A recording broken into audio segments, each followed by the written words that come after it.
আমি যখন বাড়িতে কোনো কাজ করতে যেতাম তখন আমার বাপ আমাকে বলতো, বেটা আমার পরে করিও। গরুটা যদি আমি এক খোঁটা, খোঁটা বুঝেন কিনা জানি না, এক খোঁটা থেকে যখন আর এক খোঁটা নিয়ে যেতাম, এখানে বাঁধা আছে, এখান থেকে খুলে ওখানে নিয়ে যেতাম, তখন আমার বাপ আমাকে বলতেন, বেটা ওটা আমি করব, তোমাকে যদি কোনো কাজ করে খেতে হয় তাহলে আমার পরে খাও। আমার বাপের একটা কথা আমার সারা জীবনকে এক পাল্লায় দিলে সমান হবে না। বেটা যদি তোমাকে কাজ করে খেতে হয় তাহলে আমার পরে খাও। আল্লাহুম্মা গফিরলাহু ওয়ারহামহু, আল্লাহুম্মা গফিরলি আবি উম্মি ওয়ারফা দারজাতাহু ফিল মাহদিন ওয়াফসাহু ফি কবরিহি ওয়া নাব্বিরলাহু ফিহি। যখন আমার আব্বা টাকা পাঠাতেন ইন্ডিয়া, তখন আমার ছোট বোনকে দিয়ে লিখে নিতেন। লেখা থাকতো সরিষা বিক্রি এত টাকা, কালাই বিক্রি এত টাকা, ধান বিক্রি এত টাকা,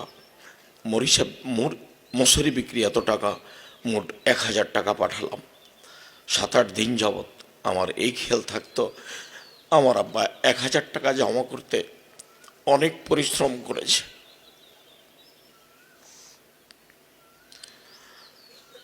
আর ওই ধান্দাটা আমার মাথায় লেগে থাকতো। আমি কোনোদিন ছাত্র জীবনে দোকানপাটে বসে, স্টলে বসে খেয়ে সময় কাটাইনি। ছাত্র জীবনে অনেক দিন অভ্যাস ছিল একদিন সেম থাকা, একদিন এমনি থাকা। আমি মনে করতাম আমার বাপ তার নিজের উপার্জিত সম্পদ খুব কষ্ট করে উপার্জন করে ছেলেদেরকে পড়াশোনা করাতেন, এটা আমি খুব ভালোভাবে বুঝতে পারতাম। সম্মানিত দিনী ভাই বোন, যা উপার্জন করছেন এটা ছেলেমেয়ের পিছনে খরচ করার চেষ্টা করবেন। ছেলে মেয়ে যদি লেখাপড়া করে মানুষ হয়, ছেলে মেয়েকে যদি মানুষের মতো মানুষ করে রেখে যেতে পারেন, তাহলে পৃথিবীতে অনেক একটা বড় সম্পদ রেখে গেলেন। আর টাকা পয়সা রেখে গেলেন, লোন নিয়ে বাড়ি গাড়ি করলেন, মরার পরে আর জানাজাই হয় না, ছেলে মেয়ে সব মারামারি করে ভাগ করে নিল, কি করলাম জীবনে? যার কারণে আল্লাহ রাসূল বলছেন, তুমি তোমার খরচ তোমার ছেলে মেয়ে থেকে শুরু করো, এতে তুমি নেকি পাবা। তুমি তোমার পরিবার থেকে শুরু করো। কোনো সময় মনটা খাটো করবেন না ছেলে মেয়ের পিছনে পয়সা খরচ করার।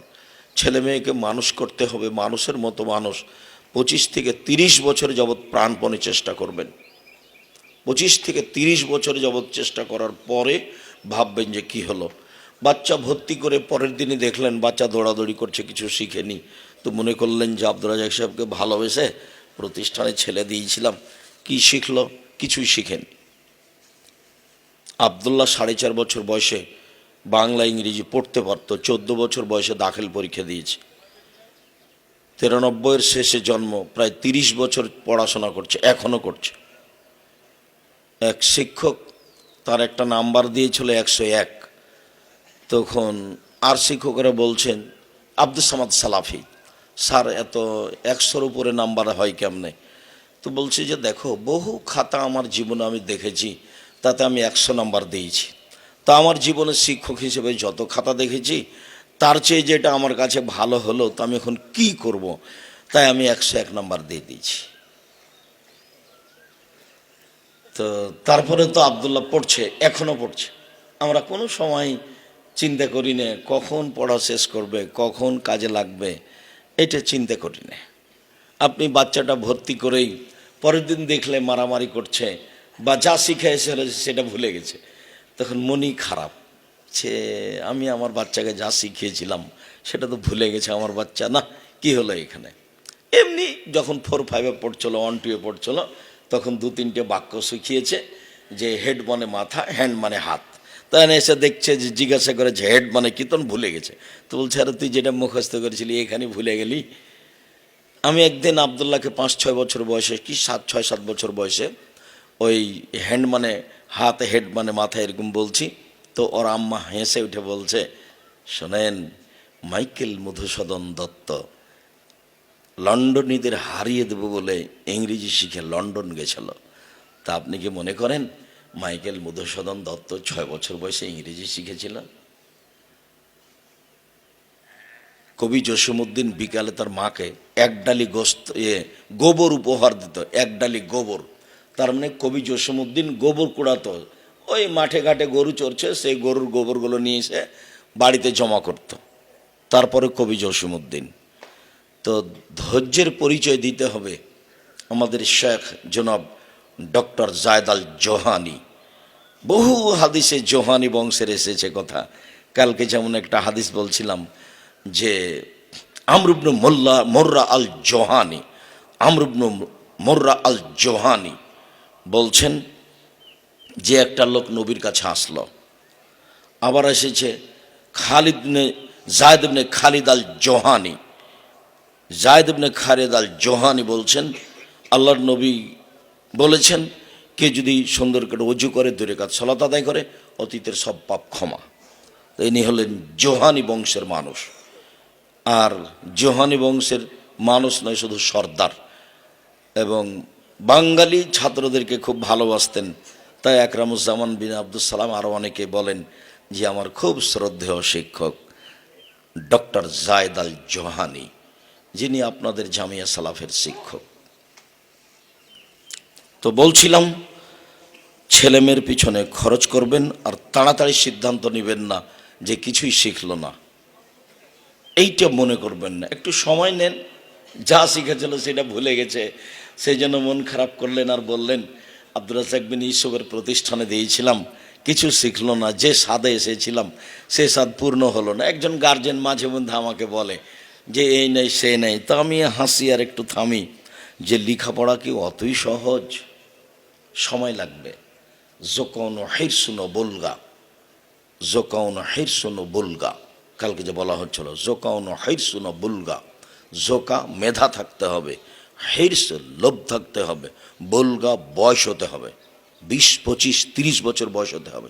32 বছর বয়সে আপনার ইমাম আহমদ ইবনে হাম্বাল, মুসান্নাফ আব্দুর রাজ্জাকের ছাত্র, ইমাম আহমদ ইবনে হাম্বাল 32 বছর বয়সে মুসান্নাফ আব্দুর রাজ্জাকের ছাত্র। হঠাৎ একদিন আহমদ ইবনে হাম্বাল 10 লক্ষ হাদিসের হাফেজ, সূত্র সহকারে ক্লাসে নেই। খবর নিয়ে দেখা গেল যে আহমদ ইবনে হাম্বালের কাপড় চোপড় ভালো নাই, তাই ক্লাসে আসেনি। তখন মুসান্নাফ আব্দুর রাজ্জাক বলে পাঠালেন যে আহমদকে গিয়ে বলো যে মুসান্নাফ আব্দুর রাজ্জাক তাকে কাপড় চোপড় দিবে, পায়জামা পাঞ্জাবি দিবে, তো নিবে কি না। তো আহমদ ইবনে হাম্বাল বলেছেন যে আমি বিনিময়ে বই লিখে দেবো ওস্তাজিকে, যদি আমার বই গ্রহণ করেন তাহলে আমি কাপড় নিতে পারি, তার মানে আমি হাদিয়া নিব না। ইমাম আহমদ ইবনে হাম্বাল হাদিয়া গ্রহণ করতেন না মানুষের সাধারণত। তো বলে ঠিক আছে, ওকে বই লিখে দিতে বলি। তো ছাত্র শিক্ষককে বই লিখে দিলেন হাদিয়ার বিনিময়ে, কাপড়ের বিনিময়ে। আহমদ ইবনে হাম্বালকে একদিন ইমাম শাফেঈ বলছেন, আহমদ তোমার জন্য আমি একটা চাকরি পদ ঠিক করেছি, ইরাকের তুমি বিচারক হিসাবে তোমাকে আমি নির্ধারণ করব বলে কথা বলেছি। তখন ইমাম আহমদ ইবনে হাম্বাল বলছেন, ওস্তাজি আমি একজন শিক্ষানবিশ ছাত্র মাত্র, শিক্ষা অর্জন করছি, শিক্ষার পরে সরকারি চাকরি করব এরকম হিসাব আমি আহমদ করিনি।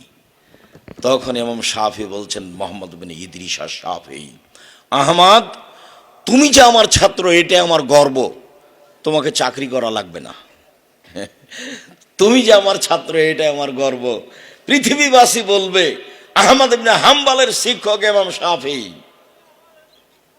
আহমদ ইবনে হাম্বালের শিক্ষক ইমাম শাফেঈ, এটাই আমার গর্ব আহমদ। তো ইমাম শাফেঈ একদিন তার মেয়েকে বলছেন যে আম্মু আজকে আমাদের বাড়িতে একটা মেহমান এসেছে, অনেক বড় আলেম, তো এইটা এখন কে জানি সত্য কি মিথ্যে, জীবনীতে লেখা আছে। তো মেয়ে ভালো প্রস্তুতি নিয়েছে, খাওয়াটা রেডি করেছে, বড় মাওলানা কি করে সারা রাত দেখবো। তো খেতে বসে বেশি খেলেন, মেয়েটার মন খারাপ হলো, যারা খাবে আলেম ওলামা কম খাবে, ইবাদত বেশি করবে। তারপর সারা রাত পরীক্ষা করলেন, তাহাজ্জুদ পড়লেন না, তো তাহাজ্জুদও পড়লেন না, তাহলে কেমন বড় মাওলানা হলো। তো বলছে আব্বা আপনি যা বলছিলেন তা আমাকে ভালো লাগলো না। কেন? খেলে বেশি খেয়েছেন। আর তাহাজ্জুদ পড়েননি। সকালে বলছেন, আহমাদ তুমি বেশি খেয়েছো? ওস্তাজি তা তো আমার মনে হয় না, আমাকে যা দিয়েছিল খাচ্ছিলাম, তো খাওয়া শেষ করলে মনে হচ্ছে যেন রহমত কমে যাচ্ছে, তা আমি বেখেয়াল খেতে থেকেছি, রহমতের আশায় যা ছিল তা শেষ হয়ে গেছে, গামলাতে যা ছিল তা খেয়ে ফেলেছি, আমি মনে হচ্ছে যে বন্ধ করলে রহমত শেষ হচ্ছে, এরকম মনে হচ্ছিল। তারপরে আমি একটা মশলা নিয়ে খুব চেষ্টা করছিলাম, পড়াশোনা করছিলাম সারা রাত, এই হবে, এই সমাধা হবে, এই সমাধা হবে, এরকম চেষ্টা করতে করতে ভোর হয়ে গেছে, আমি তাহাজ্জুদ পড়তে পারিনি। আর শিক্ষা তাহাজ্জুদের চেয়ে অনেক বেশি দামি, শিক্ষা অর্জন করা ফরজ, আর তাহাজ্জুদ হলো সুন্নাত নফল, যার কারণে আমি তাহাজ্জুদ পড়তে পারিনি। আহমাদ ঠিক করেছ। তো ছেলে মেয়ের অংশ শেষ করলাম। আপনি অভিভাবক, জামিয়া সালাফাকে ভালোবাসেন, অল্পতে মন খারাপ করবেন না। আর স্ত্রীকে বোনকে বলবেন, যারা আপনারা বিদেশে আছেন স্ত্রীকে বোনকে বলবেন, এসেই যেন একটা কোনো মহিলার উপরে, কোনো শিক্ষিকার উপরে, কোনো গার্জেনের উপরে, কোনো গার্ড পাহারাদারের উপরে মন খারাপ না করে, তারা নিয়মের উপরে আছে। আর আপনি এসেই দেখছেন যে কোন শিক্ষিকা আপনার মেয়েকে মেরে দিয়েছে, তখন আপনি পাগল হয়ে গেলেন যে কেন মারবে এই সে, আর দাগ দেখে আপনি মন খারাপ করছেন। আপনি শুনে রাখেন, আমি আব্দুর রাজ্জাক বিন ইউসুফ, আমার ছেলের শিক্ষক আমার ছেলেকে মারতে মারতে যদি মেরে ফেলে দেয়, আমি আব্দুর রাজ্জাক বিন ইউসুফ জানাজা করে দেব, আমি জিজ্ঞাসা করব না আপনি কেন মারলেন, এটা আমি জিজ্ঞাসা করব না, আমি এই পাতাই পড়ি না। আমি বিশ্বাস করি যে আমার ছেলেরও শত্রু নয়, আমার মেয়েরও শত্রু নয়, অবশ্যই তার কাছে কোনো দুষ্টামি ধরা পড়েছে, সেজন্য সে মেরেছে। আমিও তো আমার ছেলে মেয়েকে মারি। শিক্ষক মারতে মারতে যদি একেবারে মেরেই ফেলে দেয়, আমি আব্দুর রাজ্জাক বিন ইউসুফ জিজ্ঞাসা করব না যে আপনি শিক্ষক হয়ে আমার ছেলেটাকে মেয়েটাকে মারলেন কেন, এটা আমি জিজ্ঞাসা করব না। আমি ওই বাপ ওই মা চাই যেই বাপ মা আগে ছিল। এই যে ছেলে দিয়ে গেলাম, হাড় হাড্ডি জমা দিবেন, গোস্ত আপনার, হাড় হাড্ডি আমার, এইরকম বাপ হলে শান্তি পাওয়া যাবে পড়িয়ে। আরেকটা কথা মনে রাখবেন, শিক্ষককে যখন চোখ দেখালেন, হ্যাঁ আপনি আমার ছেলেকে মেরেছেন, আপনার ছেলেকে এই শিক্ষক আর কোনোদিন পড়া জিজ্ঞাসা করবে না।